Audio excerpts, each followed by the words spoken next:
सुन तस्करी प्रकरणमा विमानस्थल भन्सारका अधिकृत सहित 3 कर्मचारी पक्राउ। उपसचिव टण्डनमाथि पनि अनुसन्धान जारी रहेको सीआईबीको भनाई। कोशी प्रदेशमा देखिएको संकट समाधानका लागि ठूला दललाई मिलेर अघि बढ्न राप्रपाको आग्रह। दलहरू नमिले मध्यावधि निर्वाचनमा जान सक्ने एकीकृत समाजवादीका अध्यक्ष नेपालको भनाई। 15औं योजनामा शिक्षा क्षेत्रमा समेत निर्धारित लक्ष्य पूरा नहुने, आगामी योजनाका लागि गहन परामर्श गरी नीति बनाउन विज्ञको सुझाव। उत्तर अफ्रिकी मुलुक मोरक्कोमा शक्तिशाली भूकम्पमा परि ज्यान गुमाउनेको संख्या 1000 नाग्यो। र ब्राजिल फरवार्ड नेमारद्वारा महान खेलाडी पेलेको नाममा रहेको गोल रेकर्ड भंग। विश्वकप छनौटमा ब्राजिलद्वारा बोलिभिया पराजित। नमस्कार, कान्तिपुर डायरीका साथमा साथी मनिष र म सन्तोष। समाचार अब विस्तारमा। सुन तस्करी प्रकरणमा त्रिभुवन अन्तर्राष्ट्रिय विमानस्थल भन्सारका अधिकृत सहित 3 कर्मचारी पक्राउ परेका छन्। पक्राउ पर्नेमा भन्सार अधिकृत पुष्पा जोशी तथा नायब सुबाद्रय, कमल परियार र वीरेन्द्र नेपाली रहेको प्रहरीले जनाएको छ। प्रहरीको केन्द्रीय अनुसन्धान ब्यूरो सीआईबीले 3 जना कर्मचारीलाई आज पक्राउ गरेको हो। पक्राउ परेका कर्मचारीमाथि अनुसन्धान अगाडि बढाइएको सीआईबीले जानकारी दिएको छ। 61 केजी सुन तस्करी प्रकरणमा यसअघि पक्राउ परेका भन्सार एजेन्ट, कर्मचारी तथा तस्कर माथिको अनुसन्धानपछि भन्सारका थप 3 कर्मचारीको संलग्नता खुलेको हो। यसअघि विमानस्थल भन्सारकै 2 अधिकृत गणेश पौडेल र सन्तोष चन्द सहितका 4 कर्मचारी पक्राउ परिसकेका छन्। सुन तस्करी प्रकरणमा आजै पक्राउ परेका 3 सहित पक्राउ पर्नेको संख्या 31 पुगेको छ। सीआईबीले विमानस्थल भन्सारकै उपसचिव श्रीधर टण्डनमाथि पनि अनुसन्धान गरिरहेको छ।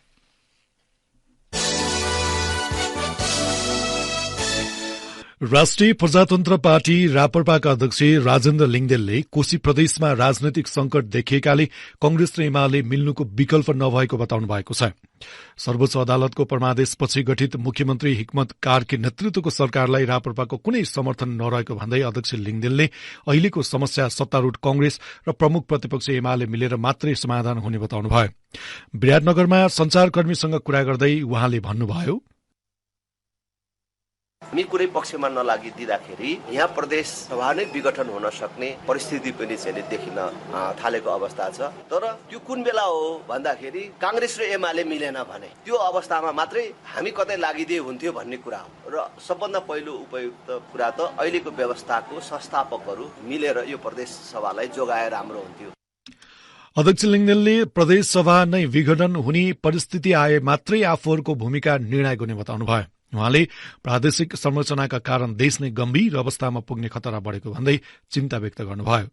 लिङदेलले भन्नुभयो, राष्ट्रिय एकताको दृष्टिकोणले पनि खतरनाक हुन्छ। यो कुनै पनि बेला विखण्डनको कारक बन्न सक्छ, जातीय सद्भाव यसले बिथोल्न सक्छ भनेर हामीले भनेको थियौं र त्यो कुरा चाहिँ नि अहिले सतहमा देखिन थालेको छ। आर्थिक रूपले पनि देखिन थालेको छ। धन्न 6 वटा प्रदेशमा यो विषय त्यस्तो प्रभावकारी रूपमा उठेन, अहिले आएर यहाँ देखिएको छ र यो जे कुराको बिउ रोपिएको थियो त्यो चाहिँ नि फल लाग्ने कुरा हो र त्यो कुरा अहिले चाहिँ नि देखिन। यसैबीच सत्तारूढ एकीकृत समाजवादीका अध्यक्ष माधव कुमार नेपालले कोशी प्रदेशमा देखिएको संवैधानिक अडचनको अन्त्यका लागि सबै दल मिल्नुको विकल्प नभएको बताउनु भएको छ।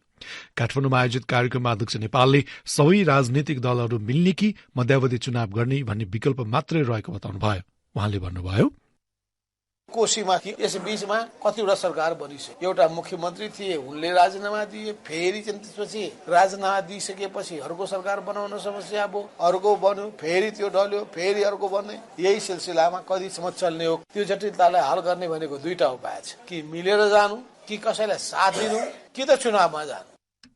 अध्यक्ष नेपालले कुनै पनि दलले बहुमत ल्याउन सक्ने अवस्था नभएकाले राजनीतिक दाउपेच भन्दा पनि संवैधानिक समस्या समाधानमा लाग्नुपर्ने सुझाव दिनुभयो। यसैबीच कोशी प्रदेश सरकारले अध्यादेशबाट बजेट ल्याउने गृह कार्य थालेको छ। चालु आर्थिक वर्ष शुरू भएको 2 महिना भइसक्दा समेत सत्ता दाउपेचले शून्यतामा गएको बजेटलाई मुख्यमन्त्री हिक्मत कारकी नेतृत्वको सरकारले पुनः अध्यादेशबाट ल्याउने प्रक्रिया अघि बढाएको हो। सर्वोच्चको परमादेशबाट गठन भएको सरकारले हिजो आर्थिक अध्यादेश र प्रदेश विनियोजन अध्यादेश जारी गर्नका लागि प्रदेश प्रमुख समक्ष सिफारिस गर्ने निर्णय गरेको छ। यसैबीच सरकारले पहिचान पक्षधरका माग सम्बोधन गर्नका लागि सरकारका तर्फबाट वार्ता टोली गठन गर्ने निर्णय समेत गरेको छ। प्रदेश सरकारले खानेपानी, सिंचाई तथा ऊर्जा मन्त्री तिलकुमार मेनाङबोको संयोजकत्वमा समिति गठन गर्ने निर्णय गरेको हो।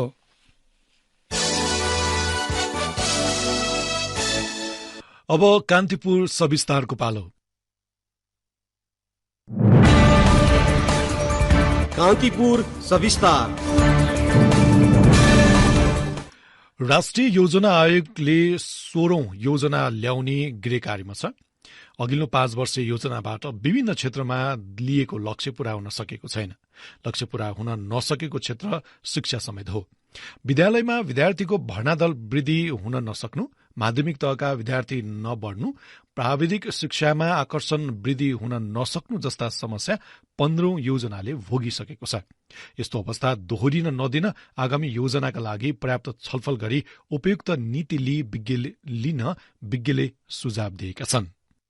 15औं योजनाको अवधि आगामी असार मसान्तमा सकिन लाग्दा राष्ट्रिय योजना आयोग हाल 16औं योजनाको आधार पत्रका लागि सुझाव संकलन गरिरहेको छ। आर्थिक वर्ष 2075-76 देखि कार्यान्वयनमा रहेको 15औं योजनाले 15 वर्ष माथिका 95% जनसंख्यालाई साक्षर बनाउने नीति लिएको थियो। तर यो अवधिमा तोकिएको उमेर समूहमा जम्मा 60.5% जनसंख्या मात्रै साक्षर हुने आयोगको एक अध्ययनले देखाएको छ। प्रत्येक वर्ष माध्यमिक तहमा करिब 5 लाख विद्यार्थी अध्ययन गर्छन्। त्यसको 30% विद्यार्थीलाई प्राविधिक शिक्षामा आकर्षण गर्ने योजना समेत जम्मा 16%मा खुम्चने आयोगको प्रक्षेपण छ। उच्च शिक्षा क्षेत्रमा समेत आयोगको लक्ष्य पूरा गर्न नसक्ने देखिएको छ। 5 वर्ष अघि उच्च शिक्षामा विद्यार्थी भर्ना दर 12% रहेकामा हाल जम्मा 19%मा सीमित हुने देखिएको छ। उच्च शिक्षामा प्राविधिक विषय अध्ययन गर्ने विद्यार्थी झन खुम्चिएका छन्। 5 वर्ष अघि उच्च शिक्षाका कुल विद्यार्थी मध्ये 23% रोजाई प्राविधिक विषय भए पनि हाल सो अवस्था 21.5%मा झरेको छ।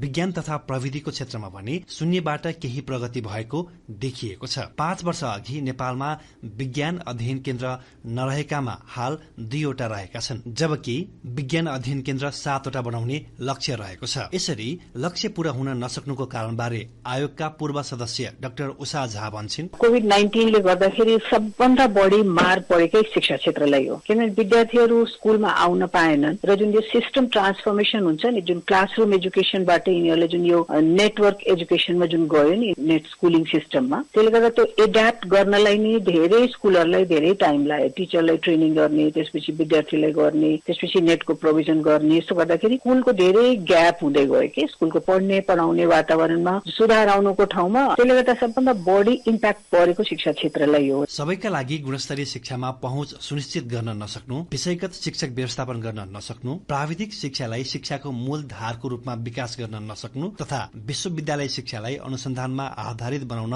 नसक्नु र तोकिएको शैक्षिक वर्षमा तह पार गर्नेको संख्या कम हुनु लगायत समस्या देखिएका छन्। देशभित्र र बाहिर छरिएका जनशक्ति र प्रतिभाहरूको ज्ञान, सिप र क्षमतालाई उपयोग गर्ने वातावरण निर्माण गर्न नसक्नु विडम्बनापूर्ण देखिएको छ। सो समस्या समाधानका लागि गर्नुपर्ने पहलका बारेमा शिक्षाविद प्राध्यापक विद्यानाथ कोइराला भन्छन्, शिक्षक पुराना भए विद्यार्थी नयाँ भए। पुराना शिक्षकलाई अध्यावधिक गरेर नयाँ विद्यार्थीको जोसँग मिलाउने के गरियो भन्ने बारेमा पहिलो काम चाहिँ त्यो गर्नुपर्छ। यो शिक्षकहरूले चाहिँ कुनै विषयवस्तुलाई अध्यावधिक गर्ने चिन्तन उहाँहरूसँग त्यति धेरै बलियो छैन। अब त्यो अध्यावधिक गर्ने किसिमको कुरोहरू चाहिँ प्रविधिबाट प्रत्येक शिक्षकलाई अध्यावधिक गर्ने किसिमको डिजाइन चाहिँ दोस्रो मैले देखेको त्यो विषय हो। विद्यालय बाहिर रहेका बालबालिकालाई भर्ना गराउने चुनौती यथावत छ। शिक्षण सिकाइलाई व्यावहारिक, बालमैत्री एवं प्रविधिमा आधारित बनाउन नसक्नु, प्राविधिक शिक्षा तथा व्यावसायिक तालिममा पहुँच विस्तार एवं बजारको आवश्यकतासँग तालमेल गरी रोजगारीमा आबद्ध तालिम प्राप्त जनशक्ति उत्पादन गर्नु लगायत चुनौती छँदैछन्। त्यस्तै विश्वविद्यालयतर्फ भने उत्पादित जनशक्तिलाई अन्तर्राष्ट्रिय स्तरमा समकक्षी र प्रतिस्पर्धी बनाउनु पर्ने देखिएको छ। विज्ञान क्षेत्रको अध्ययन अनुसन्धानमा थप स्रोतको व्यवस्था गरी व्यावहारिक र नतिजामुखी बनाउनु पर्ने भएको छ। ती चुनौतीको समाधानका लागि 16औं योजनामा थालिएका रणनीति बारे आयोगका सदस्य डाक्टर रमेश पौडेल भन्छन्, हामीले पढाउने जति पनि स्कुलहरू छन् ती स्कुलहरूमा कम्तीमा 6 क्लासदेखि बाल बच्चालाई ल ठिक छ धेरै गर्न सक्दैन, घरमा किचनमा काम गर्न सिकाउने एउटा हप्ताको 1 दिन क्लास बुक फ्रीको कन्सेप्टबाट गएर हैन हप्तामा 1 दिन वा 1 वर्षको 3 दिन जति उले किचनमा काम गर्ने विद्यालयले सिकाइदियो भने के बिग्रन्छ? केही बिग्रन्न नि। हप्तामा 1 दिन हाइजिनको पक्षमा, हेल्दीको इन्भाइरोमेन्टको पक्षमा, डाइट सिस्टमको पक्षमा उनीहरूलाई त्यो नलेज भयो भने उनीहरू टेक्निकल विषयतिर बिस्तारै त्यहाँ प्रभावित हुन्छन् नि। घरमा बिग्रेको बिग्रेको धारालाई कसरी सेट गर्ने, त्यसलाई कसरी रिपेयर गर्ने, चुलो बिग्रिँदा कसरी रिपेयर गर्ने जस्ता कुराहरू त जुन चाहिँ डिग्री नभइकन पनि सर्टिफिकेट नपाए पनि जीवनमा दैनन्दिन काम लाग्ने चिजहरू छन् नि। संहिता कार्यान्वयनमा आएसँगै शिक्षालाई मौलिक हकको रूपमा स्थापित गर्दै अधिकार र जिम्मेवारी सहित स्थानीय सरकारलाई जिम्मेवार गराउने आधार तयार भएको छ। संघ, प्रदेश र स्थानीय तह गरी तीनवटै तहका सरकारको साझा अधिकारका रूपमा शिक्षा क्षेत्र रहेकाले आपसी साझेदारीमा लगानी अभिवृद्धि गर्न सकिने व्यवस्था छ। प्राविधिक उच्च शिक्षालाई प्रवर्धन गर्दै रोजगारीका अवसरमा वृद्धि गर्ने सरकारको नीति कार्यान्वयन गरेमा समेत शिक्षा क्षेत्रको विकासमा आगामी 16औं योजना अवसर बन्न सक्ने देखिएको छ। शिक्षाविद कोइराला भन्छन्, गरेर खानुपर्छ भन्ने सबैले कसरी गर्ने भन्ने किसिमको कुराहरूमा पनि जे भनिरहेछौँ त्यो चाहिँ महँगो व्यवसाय भन्नु भनेको व्यावसायिक शिक्षा सञ्चालन गर्नु भनेको महँगो व्यवसाय हो। प्राविधिक ढाँचा सञ्चालन गर्नु भनेको महँगो व्यवसाय हो। व्यवसाय महँगो हो, विद्यार्थीले त्यहाँ पठाउयो, शिक्षक हराउ हो। हाम्रै गाउँठाउँमा भएका परम्परागत शिक्षक, आधुनिक शिक्षक मान्छेहरूलाई शिक्षकको रूपमा रोस्टरको रूपमा राखेर तिनलाई उपयोग गर्ने र त्यसले प्रत्येक व्यक्तिले कमसेकम एउटा न एउटा गरी खाने सिप चाहिँ जानेकै हुनुपर्छ। खोज, अनुसन्धान र विकासमा आधारित जीवन उपयोगी शिक्षाको प्रवर्धन गर्ने रणनीति आयोगले लिनुपर्ने देखिएको छ। साथै माध्यमिक शिक्षालाई वृत्ति विकास र उच्च शिक्षालाई उद्यम तथा रोजगार केन्द्रित पढ्दै कमाउँदै र कमाउँदै पढ्दै अवधारणाको प्रभावकारी कार्यान्वयन गर्ने रणनीति अँगाल्न समेत आयोगलाई विज्ञले सुझाव दिएका छन्। रेडियो कान्तिपुरका लागि रमेश दुलाल। कान्तिपुर सविस्तार। कान्तिपुर डायरीमा अब ब्रेकको पालो। ब्रेकपछि कान्तिपुर डायरीमा अब बाँकी प्रसंग। मूर्ति विसर्जन गर्ने क्रममा दुई पक्षबीच झडप भएपछि सर्लाहीको मलङ्गवामा स्थानीय प्रशासनले निषेधाज्ञा जारी गरेको छ। आज अपराह्न 4 बजेबाट लगाइएको निषेधाज्ञा भोलि बिहान 8 बजेसम्म रहने प्रशासनले जनाएको छ। हिजो साँझ कृष्ण जन्माष्टमीको मूर्ति विसर्जन गरेर फर्किने क्रममा मलङ्गवामा दुई समुदायबीच झडप भएको थियो। लगतै प्रहरीले 16 सेल असुर ग्यास र 1 राउण्ड हवाई फायर गर्दै भीड़ नियन्त्रणको प्रयास गरेको थियो। अबेर राति अवस्था सामान्य बने पनि आजै बिहानबाट सदरमुकाम मलङ्गवामा टायर बालेर प्रदर्शन र ढुङ्गामुढा हुन थालेपछि स्थानीय प्रशासनले निषेधाज्ञा जारी गरेको हाम्रा सहकर्मीले जनाएका छन्। प्रमुख जिल्ला अधिकारी इन्द्रदेव यादवले अप्रिय घटना हुन नदिन सुरक्षा व्यवस्था कड़ा पारिएको बताउनुभयो।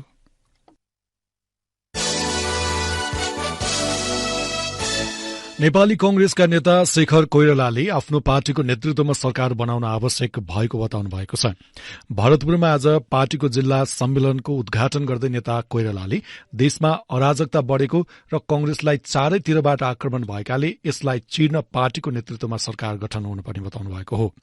उहाँले मुलुकमा राजनीतिक, आर्थिक, धार्मिक, सांस्कृतिक रूपमा मात्रै नभएर कूटनीतिक अराजकता पनि बढ़ेको दावी गर्नुभएको छ। अर्को प्रसंगमा नेता कोइरालाले स्थानीय निर्वाचनमा माओवादीलाई सघाउने र त्यसपछि पनि माओवादीसँग गठबन्धन गरेर चुनाव लड्नु ठूलो भूल भएको समेत बताउनुभयो।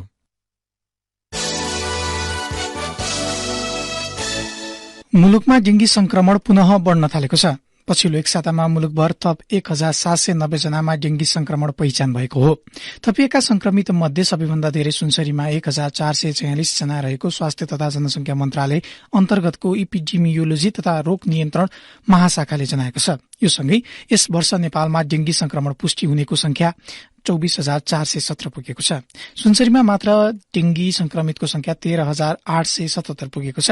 सुनसरीपछि सबैभन्दा धेरै संक्रमण मोरङमा देखिएको छ। त्यहाँ 2,254 जनामा संक्रमण देखिएको हो। यसैबीच आगामी मंगिरसम्म डेंगी संक्रमण गराउने लामखुट्टेको सक्रियता तीव्र गतिमा बढ़ने भएकाले पर्याप्त सावधानी अपनाउन चिकित्सकले सुझाएका छन्। वर्षा सकिने बेला र चिसो याम शुरू हुने बेला डेंगी संक्रमण जोखिम उच्च हुने संक्रमण रोग विशेषज्ञ डाक्टर शेरबहादुर पुनले बताउनुभयो। कान्तिपुर डायरीमा पुनः ब्रेकको पालो। अब आर्थिक प्रसंग। पोखरा अन्तर्राष्ट्रिय विमानस्थलबाट भूटानको ड्रुक एयरले व्यावसायिक उडान शुरू गरेको छ। सञ्चालनमा आएको 8 महिनापछि पहिलो पल्ट अन्तर्राष्ट्रिय उडानबाट विमानस्थललाई आमदानी भएको विमानस्थल प्रमुख दीपचन्द्रलाल कर्णले बताउनुभयो। भूटानको पारो विमानस्थलबाट चालक दलका 3 सदस्य सहित आज बिहान 7:15 बजे पोखरा ओर्लिएको जहाज 42 अमेरिकी पर्यटक बोकेर 8:15 बजे थिम्पू फर्किएको हो। यसअघि चीनको सिजुवान एयरलाइन्सले छिन्दुबाट चार्टर उडान गरी पोखरा आएको थियो। भारत, नेपाल, भूटान घुम्ने गरी आएका खर्चालु अमेरिकी पर्यटक ड्रुक एयर चार्टर गरी थिम्पू पुगेका हुन्। जहाज भारतीय एजेन्सीले नै चार्टर गरेको हो।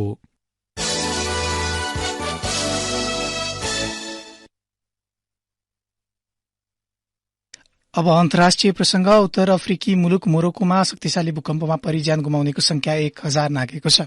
भूकम्पमा परि मृत्यु भएकाको संख्या 1037 पुगेको त्यहाँको आन्तरिक मामिला मन्त्रालयलाई उद्धृत गर्दै बीबीसीले जनाएको छ।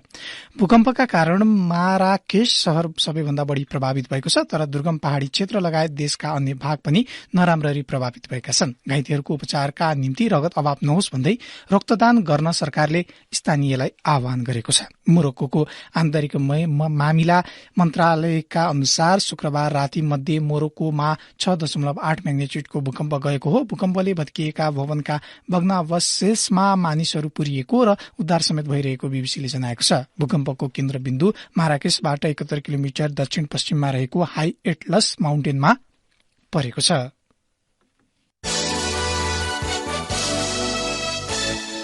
अब खेल प्रसंग। ब्राजिल फरवार्ड नेमारले विश्वकप छनौटमा बोलिभिया विरूद्ध 2 गोल गर्दै ब्राजिलका लागि पेलेको नाममा रहेको गोलको रेकर्ड तोडेका छन्। फुटबल लेजेन्ड पेलेले 77 गोल गर्दै बनाएको कृतिमानसँग यसअघि नै बराबरी गरेका नेमारले बोलिभिया विरूद्ध पछिल्लो खेलको दोस्रो हाफमा 2 गोल गर्दै आफ्नो गोल संख्या 79 पुर्याएका छन्। दोस्रो हाफमा गोल गर्नुअघि उनले पेनाल्टीमा गोल गर्ने मौका चुकाएका थिए। उनको 2 गोलसँगै ब्राजिलले बोलिभियालाई 5-1 ले पराजित गरेको छ। विश्व फुटबल महान खेलाड़ी पेलेले सन् 1957 देखि 1971 सम्म ब्राजिलका लागि खेलेका थिए। उनको 82 वर्षको उमेरमा गत डिसेम्बरमा निधन भइसकेको छ।